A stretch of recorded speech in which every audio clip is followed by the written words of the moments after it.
problem with augmented reality is it's not augmenting your reality, it's augmenting your camera. But with this kind of new technology, you will be able to create experiences that blend seamlessly in to the real world. So I think we're at the phase where augmented reality is moving on from the phone into some glasses.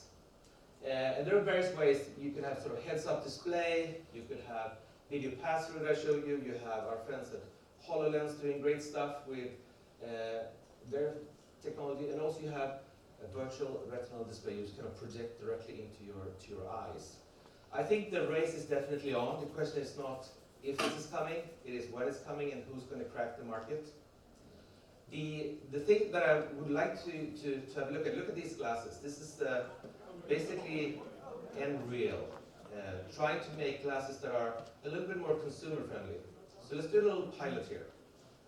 Who of you would consider wearing these glasses or some cooler black color in public in the next 12 months? Hand up. So maybe 50%, 45%? Okay. Let's do 24 months. Anyone else will join? Johanna is finally coming. Yeah. You're late starter. No, you're the most early adopter ever. So what I think will take is that our friends at HBO recently launched a Game of Thrones experience. It's available both in AR but also in VR. So there are a lot of exciting experiences, and that's where Viport come in and what we do. So Viport, think of Viport as the app store for VR and AR. Think of Viport as the Netflix of VR, where you can go and instead of buying and downloading everything, you can subscribe to it. Think of the place where you can both, as a game developer, have someone helping you market your game for both download, arcade, LB distribution, as well as subscription. So we think of Viport as kind of your airport into VR. It's kind of where you start your journey and then you can fly to anything. You can go into space, or you can go into some combat zone and experience whatever you want. We're a pretty recent startup in the gaming community. Last year, we added 1,000 games on the platform. Before, we were working in harmony with Steam, and we were trying to look at primarily beyond gaming experience, like creativity, social, arts, and culture. But with the audience primarily being gamers for VR, we realized that we need to embrace that audience first in order to get some traction. And I think the other thing is that we also wanted to innovate, because there are now thousands of experiences. And if you think of it as a consumer, you can't really buy all of these experiences. It doesn't really work. You can't afford it. And it's early also, so you don't know which experiences are really good and which ones are not so good. So by having a subscription where you have access to hundreds of titles, you can very easily try new things, just as you do on Netflix. Some things you're going to like, some things you don't like, some things your kids like.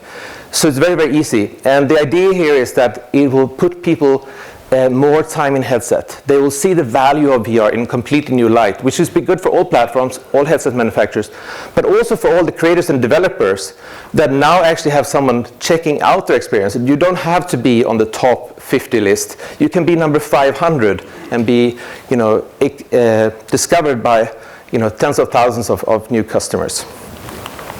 So what we launched just a month ago was Viport Infinity. So Viport Infinity is the world's first unlimited VR subscription service. You have unlimited access to over 600 games and apps, and it's definitely the best value in VR. So for less than the price of one app, you essentially have access to 600. It also works cross-platform. One of the problems for any developer now is how do you develop for multiple platforms? So what you can do is that you can publish your app, you can reach the Vive audience, the Oculus audience, the Microsoft mixed reality audience, but you can also reach the audience that are on standalone devices, so being sort of mobile headsets. So what we want to do is for consumers who sign up for this, they can actually access all content. It doesn't matter if they have a Vive one day and an Oculus the other day, the same account will give you access to the same content. So this is kind of some examples. If you look on the left-hand side, you see some of the titles that we have today. All the titles, 600, are paid titles, but of course you have also, in over 500 free titles. Like this weekend, a lot of people went into Star Wars, Robot Repair, or Wheel and Lightsabers, which are free promotional titles. We also have a membership, so as a member you get free titles. This week you're getting LA Noire from Rockstar Games. You get special discounts. We have some promotions where you can essentially win $1,000 of games. So we're trying to engage the community to come back and discover more, to have them discover your games. Our main focus now is, because we're coming from Vive, it's kind of a mind twist where people say, hey, are you providing Oculus games? Like, what's going on here? So that's our main focus now. And we're actually having a tremendous amount of traction and growth in the Oculus community now. We actually promised last week that we would give everyone who gets the Oculus Rift or an Oculus 2 months free subscription just to get them to try it in June. We got some really good reviews from, I think, everyone in the industry, as well as users and developers. So it's really good. But the one article that I liked the most, was from Variety. They said, Oculus Quest won't have Viewport Infinity, the next fix of VR. Outrage! People in the streets! So it's great to see. I mean, we clearly understand that we are a newcomer in the industry. It's really early on. But it's great to see that, at least some people think that we are essential to the industry. So what's good about Viewport Infinity is that we give 80% of our revenues to developers. Out of our 20%, we also take the transaction fee of some 5%, so 15% for us. We only charge it when we actually make a sale. We're looking to grow quite significantly. We're looking to pass 100,000 paying subscribers by the end of this year. We increased the pricing from $8.99 to $12.99, which is 45% more revenue to developers. And then also the model is that when you get played, you get paid. So it's basically based on usage. The first month, people spend sort of 4 or 5 apps per month is what they're doing. So the rev share then for a subscriber, $12.99, 80% is essentially just over $10. So which means you should expect to get $2 to $3 for an average user. Of course, if they only play your game, because you have the best game, you'll get $10 per subscriber per month. So this is great, but of course we need your help to build this, because only with great content will subscribers see it. So what we do with developers now is that we help them launch in pay and download, because that's the first window. We bring them into the arcade experience, because that's where you can build your brand and monetize. And then after some time, when you see your sales go down, you put it in subscription. We do another marketing promotion for you. And that's kind of how we work. We can also do like a weekend promotion. So if you have a multiplayer game, you can feature it for the weekend to get awareness, get some more players, and then you take it off, and then we offer them a good deal. Arcade is super interesting. I think we're learning a lot, but we want to help developers put unique experiences into VR as well. So we have just south of 3,000 stations active on our network right now. So what we do is that we help you feature it, advertise, create blogs. We do developer stories, we market it, we do paid media, we social media. And I want to share one thing which our marketing team does really well, is developer stories. Overview is an awakening VR experience about our position in the universe. You start from Earth, and then you see the other planets, and you start seeing what's beyond the solar system, and you go to the galaxy and beyond.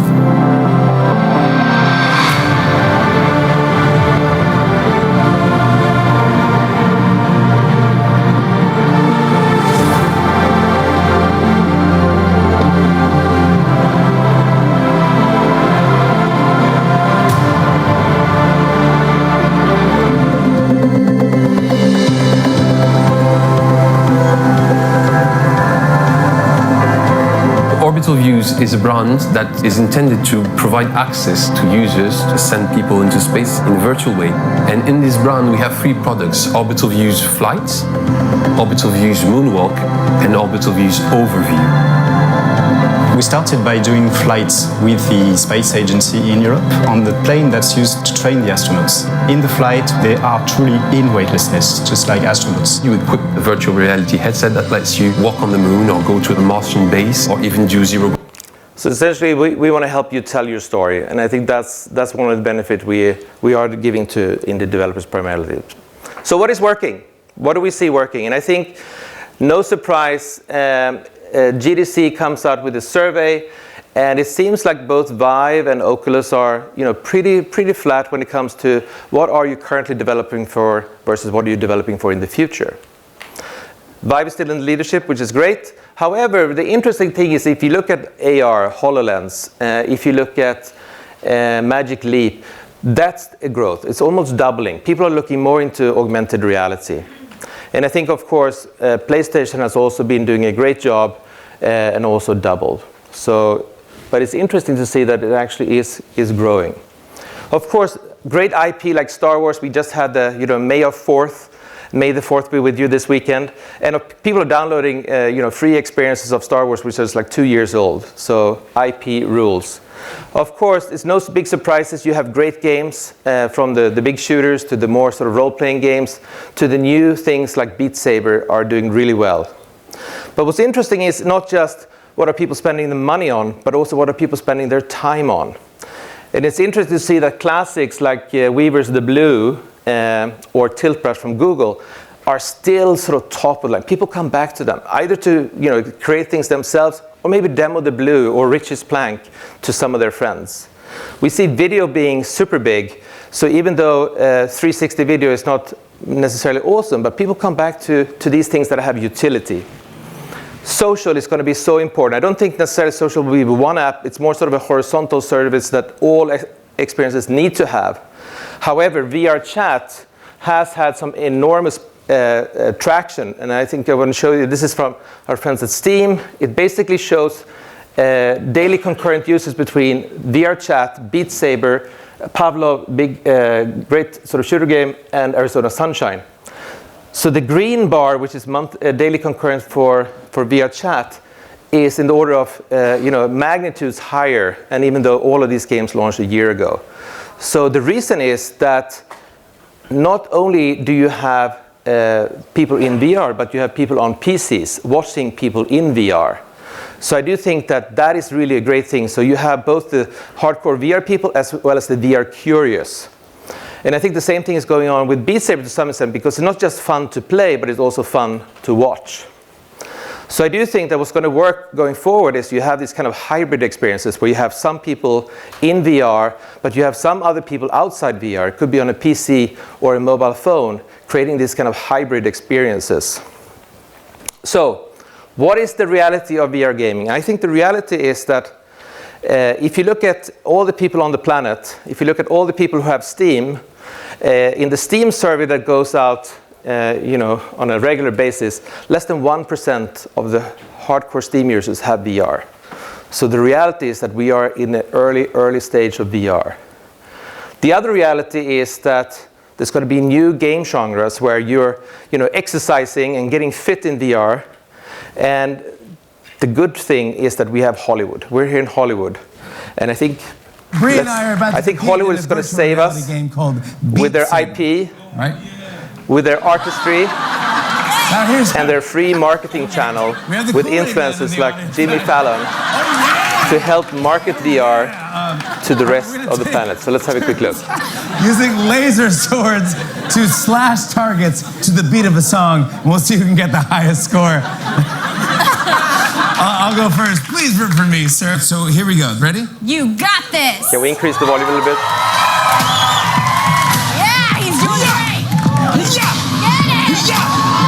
Yeah.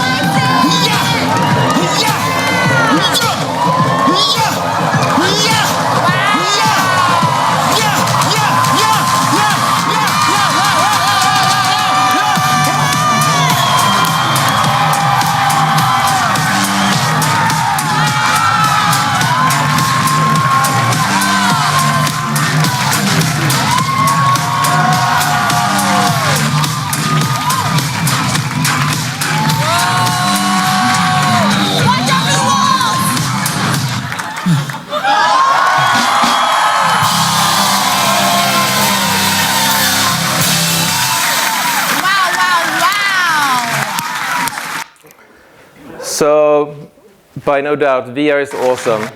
Let's make it successful together. Thank you very much. Thank you, Rickard. A friendly reminder, we're now